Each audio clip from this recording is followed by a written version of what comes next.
Hello guys, welcome back to our channel इंडोसाला। Friends, जैसा कि आप सभी लोग जानते हैं कि हम लोगों ने आप सभी के लिए इडियम्स एंड फ्रेजेस की सीरीज स्टार्ट की है, जिसमें हमने ऑलरेडी अपने डे 1 एंड डे 2 वीडियो में कई सारे idioms and phrases with photo and numeric देख लिए थे। आज हम लोग उसी सीरीज को कंटिन्यू करते हुए आपके लिए day 3 of idioms and phrases लेके आ चुके हैं। हमारी कोशिश यही रहेगी कि आप सभी को ये इडियम्स एंड फ्रेजेस बिना याद किए याद करवा सके, ताकि आपको ये लंबे समय तक याद रहे। आप सभी से यही रिक्वेस्ट रहेगी कि आप हमारे वीडियो के अंत तक बने रहें, क्योंकि जो इडियम्स एंड फ्रेजेस हम लोग देखने वाले हैं वो अक्सर सभी एग्जाम्स में रिपीट किए जाते हैं। तो आइए आज की वीडियो शुरू करते हैं। आज का पहला इडियम्स एंड फ्रेजेस हुआ अ ग्रीन हॉर्न। इंग्लिश मीनिंग हुआ एन इनएक्सपीरियंस पर्सन। हिंदी अर्थ अनुभवहीन व्यक्ति। फिगर में आप इस न्यू बॉर्न गाय के बछड़े को आप देख सकते हैं, जिसके पास चलने का कोई अनुभव नहीं है फिलहाल। मीन्स इसके पास कोई अनुभव नहीं है, अनुभवहीन है। तो इससे आप ग्रीन हॉर्न को याद रख सकते हैं। Next one, a red letter day. English meaning is a special happy and important day that you will always remember. Hindi अर्थ हुआ एक विशेष सुखद और महत्वपूर्ण दिन जो हमेशा यादगार हो। फिगर में आप दो कपल्स को देख सकते हैं जिनकी शादी हो रही है। सो उनके लिए ये एक यादगार दिन है जो वो हमेशा एक मेमोरी, एक स्वीट मेमोरी के रूप में अपने जीवन भर याद रखेंगे। सो उनके लिए ये एक रेड लेटर डे हुआ। Question number 53, bed of roses. English meaning is a situation of comfort और ईज। हिंदी अर्थ हुआ आराम या सहजता की स्थिति। फिगर में आप एक आरामदायक बेड को देख सकते हैं जिसके ऊपर रोजेस बिछाए हुए हैं। मीन्स एक कंफर्ट वाला सिचुएशन। सो आराम या कंफर्ट वाला सिचुएशन। सो उसी को हम लोग बेड ऑफ रोजेस कहते हैं। Next one is a dry run. English meaning is a rehearsal. Hindi अर्थ हुआ पूर्वाभ्यास। यहाँ फिगर में ये डायरेक्टर अपने कैमरामैन को निर्देश देते हुए दिख रहा है। Okay people, let's just do a quick dry run before we shoot this thing. वो सबको निर्देश दे रहा है कि हम लोग चलिए सबसे पहले एक रिहर्सल कर लेते हैं before we do our main shooting. हम लोग मेन शूटिंग करने से पहले एक अभ्यास कर लेते हैं, पूर्वाभ्यास कर लेते हैं। तो इसका मतलब हो गया dry run. Next one is bury the hatchet. English meaning हुआ make peace, cease hostilities, forget past quarrels. Quarrels means लड़ाई झगड़ा। हिंदी अर्थ हुआ झगड़ा खत्म करना। यहाँ पे ब्यूरी मीन्स हो गया दफनाना और हैचेट का मीनिंग होता है कुल्हाड़ी। फिगर में आप दो एनिमीज को अपने बीच के झगड़े को खत्म करते हुए देख सकते हैं और वो एक दूसरे के साथ शांति समझौता करते हुए दिख रहे हैं। सो इसे आप ब्यूरी दी हैचेट याद रख सकते हैं। फिगर में आप इस लड़के को देख सकते हैं जो कि एक बहुत ही डिफिकल्ट सिचुएशन में फंसा हुआ है। उसे ये समझ नहीं आ रहा है कि इस मुश्किल से बाहर निकले कैसे। उसका पूरा शरीर दीवार के साथ लग चुका है। उसे समझ नहीं आ रहा है कि इस परिस्थिति से हम बाहर कैसे निकले। इसी से बनता है back against the wall. English meaning is be in a difficult situation from where escape is difficult. Hindi में अर्थ हुआ ऐसी कठिन परिस्थिति में होना जहां से बचना मुश्किल हो। तो इसे आप बैक अगेंस्ट द वॉल याद रख सकते हैं। Apple pie order. फिगर में आप इस पाई को देख सकते हैं, एप्पल पाई को, जो बिल्कुल ही परफेक्ट ऑर्डर में है। इससे आप इंग्लिश मीनिंग इसका याद रख सकते हैं, इन परफेक्ट ऑर्डर। हिंदी अर्थ हुआ सही क्रम में। Next one is first and foremost. English meaning is most importantly, more than anything else. Hindi अर्थ हुआ सबसे महत्वपूर्ण। फिगर में आप इस माँ को देख सकते हैं जो कि अपना काम तो कर रही है लेकिन साथों साथ अपने बेबी को खाना भी खिला रही है, क्योंकि वो सबसे इंपॉर्टेंट टास्क है उसके लिए। एक माँ के लिए सबसे इंपॉर्टेंट टास्क होता है उसके बच्चे का ख्याल रखना, चाहे दूसरा कोई भी काम बाधित पड़ जाए उसके लिए। सो इससे आप याद रख सकते हैं first and foremost. Next idiom and phrase हुआ half a loaf is better than none. Loaf का मतलब टुकड़ा, किसी चीज का टुकड़ा, जैसे कि ब्रेड का टुकड़ा या फिर स्लाइस उसका। इंग्लिश मीनिंग हुआ it's better to get less than what you want than get nothing. Hindi में अर्थ हुआ कुछ ना होने से थोड़ा होना बेहतर है। फिगर में आप भिखारी को देख सकते हैं ब्रेड उठाते हुए। वो भिखारी ब्रेड का टुकड़ा उठाते हुए दिख रहा है, क्योंकि उसे पता है कि खाने के लिए कुछ ना होने से बढ़िया कुछ ब्रेड का टुकड़ा या स्लाइस होना उसके लिए बेहतर है। सो इससे आप half a loaf is better than none को याद रख सकते हैं। नेक्स्ट इडियम एंड फ्रेजेस हुआ full of hot air. English meaning is full of nonsense. Nonsense का मतलब बकवास होना, बकवास करना। हिंदी में अर्थ हुआ बकवास से भरा हुआ। बहुत कोई लंबा लंबा फेंकते हैं और कहते हैं कि हम ये करेंगे वो करेंगे, बट कुछ नहीं करते हैं एंड में वो। So full of hot air, आप उसे याद रख सकते हैं। Cost N arm and A leg.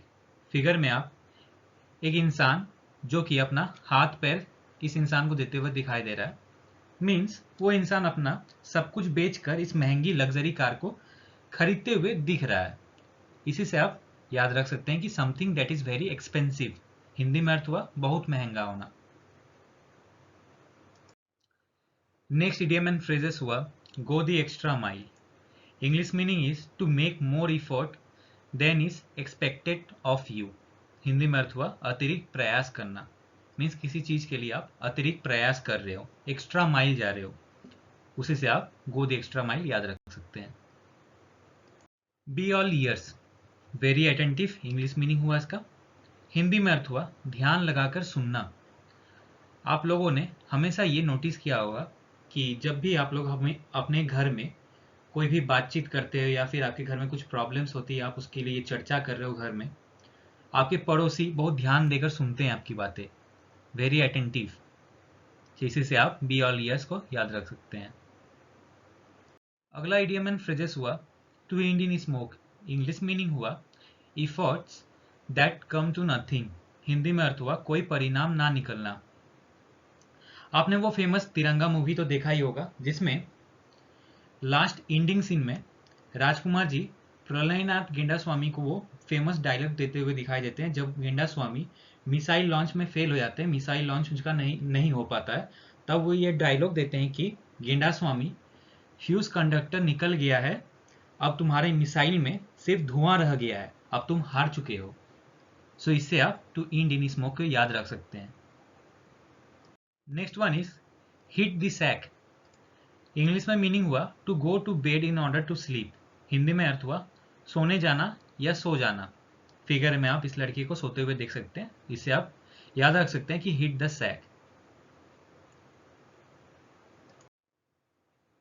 As hard as a nail. English meaning is emotionless, to have no feeling.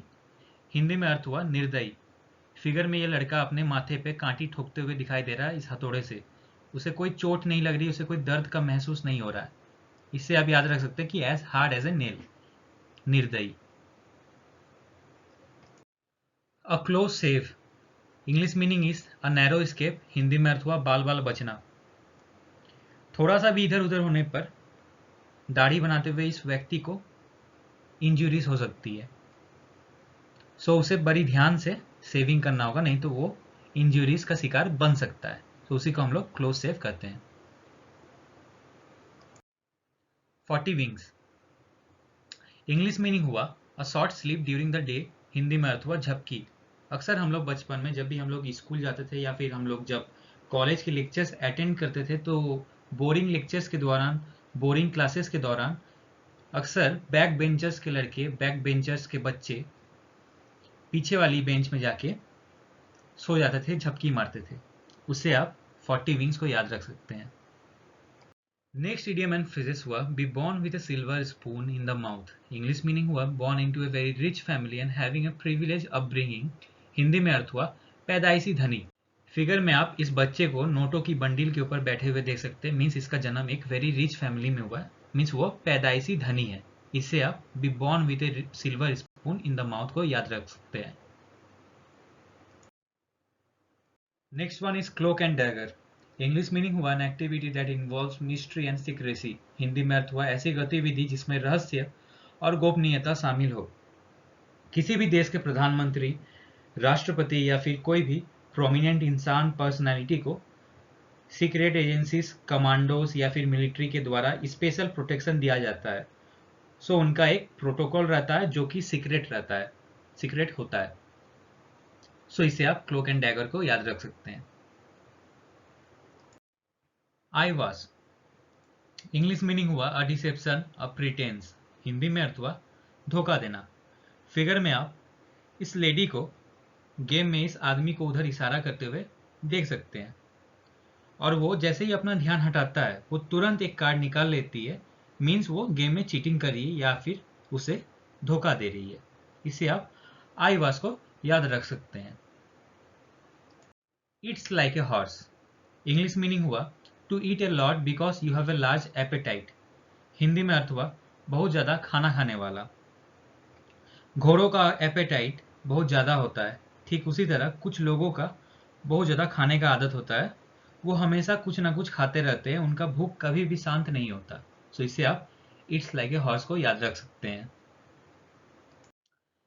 रब the wrong way, English meaning हुआ to annoy someone without intending to. Hindi में अर्थ हुआ किसी को चिढ़ाना।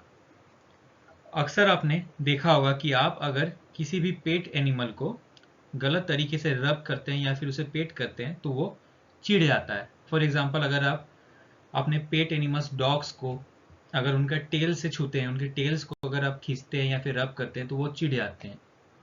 तो इसे आप रब द रॉन्ग वे को याद रख सकते हैं। आज का आखिरी इडियम्स एंड फ्रेजेस हुआ फुल ऑफ बीन्स। इंग्लिश में मीनिंग हुआ lively and energetic, full of enthusiasm. Hindi में अर्थ हुआ जोश से भरा हुआ। फॉर एग्जाम्पल, जब स्कूल से थककर घर आने के बाद बच्चे जब उनका क्रिकेट खेलने का टाइम होता है तो उनमें एक अलग सी एनर्जी आ जाती है, वो जोश से भर जाते हैं। सो इसे आप फुल ऑफ बीन्स को याद रख सकते हैं। सो गाइस, ये हमारा आज का आखिरी इडियम्स एंड फ्रेजेस था। नेक्स्ट वीडियो में हम लोग कुछ ऐसे ही नए इडियम्स एंड फ्रेजेस के साथ हाजिर होंगे। अगर आपको हमारा वीडियो अच्छा लगा हो तो प्लीज़ वीडियो को लाइक करें, शेयर करें और प्लीज़ हमारे चैनल को सब्सक्राइब करें ताकि आने वाले वीडियोस की सब नोटिफिकेशन आप तक सबसे पहले पहुंचे। तब तक के लिए धन्यवाद।